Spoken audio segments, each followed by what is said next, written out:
সাপ সাবান ছাড়া সাইডে ধুইছি, কড়াইটা দেন কি সুন্দর চকচক হয়েছে।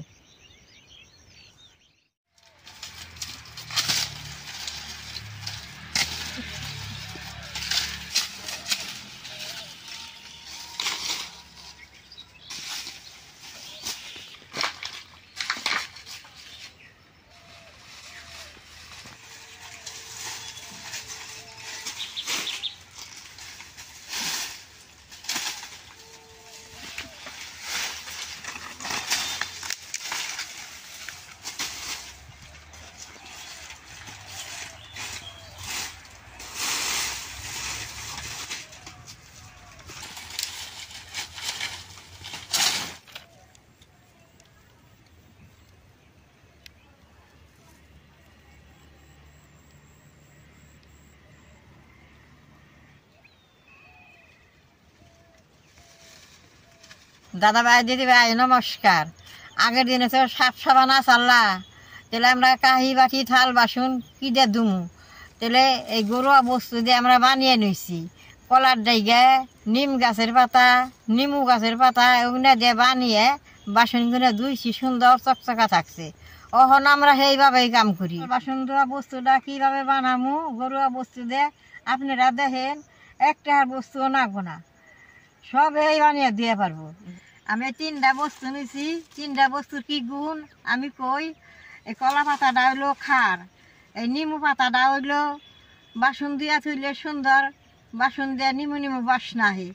আর এই নিম পাতাটা থাকলে বাদে বীজাণুগুলো থাকলে মরে যায়গা। সাপ সাবানের থেকে এইভাবে বাসনগুলো দেওয়া রাখলে বেশি উপকার।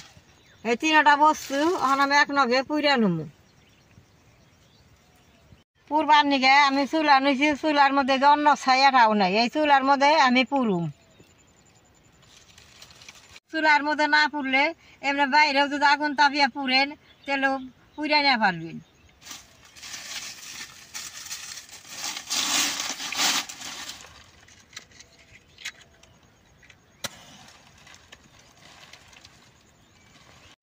এটা পুরাইলে বাদে থাল বাসন কড়াই দুই আপনাকে দেখামু কত সুন্দর চকচকা থাকে।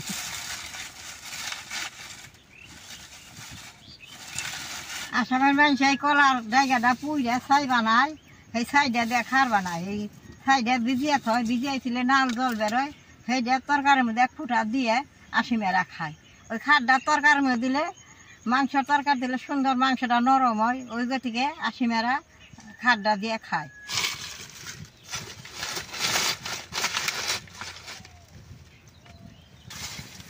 দেখেন এই যে নিম পাতা আমি আগেই শুকিয়ে রাখছিলাম, এই বাসন ধোয়া এই বানামুর দিকে।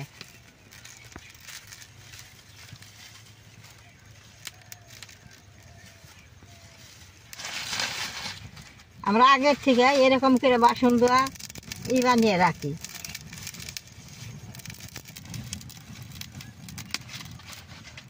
নিমু পাতাটাও শুকিয়ে রাখছিলাম।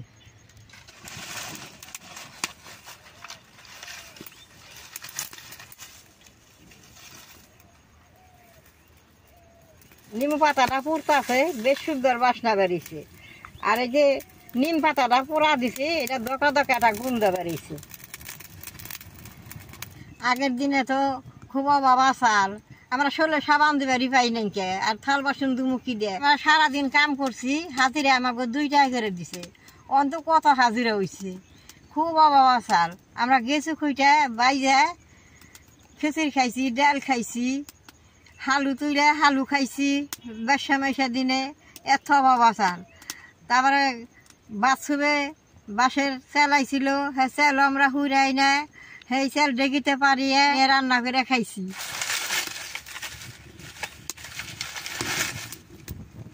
সবগুলা পুইরা নিছি। এই যে দেখেন এই ছাইটা আজকে আমি এনে রাখুম, রাত্রে গেলে কালকে সকালে উঠিয়ে আপনাকে দেখামু।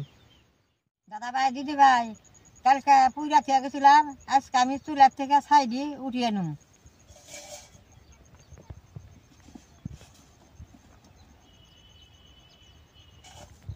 ছাই দিয়ে একটা রাত গেছে, বেশ সুন্দর ঠান্ডা হয়ে গেছে। কড়ার খুলের ছাই দেখেন কি সুন্দর সাদা হয়েছে। ব্যাগটি আমি বেশ সুন্দর করে হন মাইকে নেব।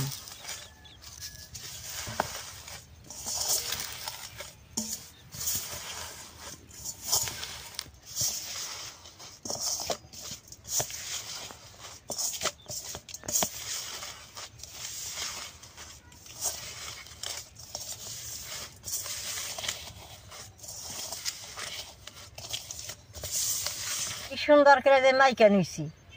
এখন ছাই দিয়ে আমি এই মাটির পাতিলে বইরা ছুঁয়া দিমু। আপনারা ছাইয়ের নগে কটা ছাপও মিশিয়ে দিয়ে হারেন, আমি ছাপ দিম না, খালি ছাই দেয় বাসন দুমু ঘরে ছুঁয়া দিমু। এখন আমি আপনাকে একটা কড়াই ধুয়ে দেখাই কি সুন্দর পরিষ্কার হয়। দাদা ভাই দিদি ভাই দেখেন আমি শাক বাচ্ছি, কড়াইটা কিরকম পুড়া গেছে। আমি এই ছাইটা দিয়ে কড়াইটা গৈসা দিয়ে দেখেন নি কি সুন্দর ফুরফুরা হয়। এই যে ছাইটা দিলাম, অল্প একটু জল দিমু, কড়াইটা গোসুম।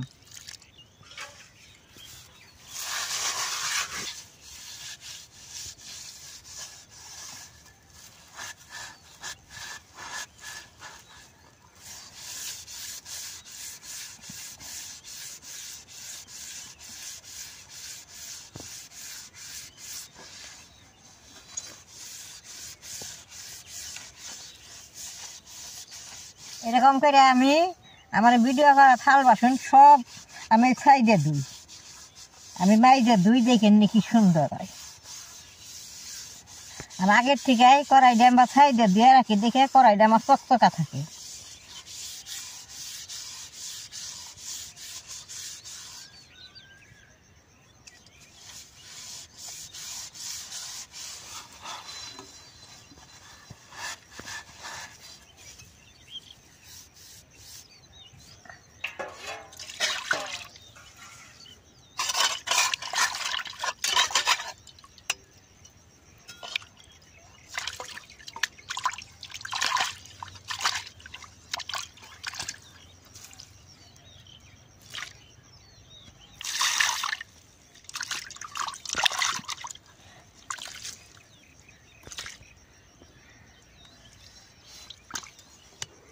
কি সুন্দর চকচকা হয়েছে। এরকম করে ছাই বানিয়ে আপনারা ঘরে যদি থাল বাসন থাকে ধুইবেন, দেখেন কি সুন্দর চকচকা হয়। আমার এই ছাইয়ের ভিডিও দেখে যে আপনাকে ভালো লাগে, নেট করবেন, শেয়ার করবেন, আমার পাশে থাকবেন, নালডায় টিভি দিবেন।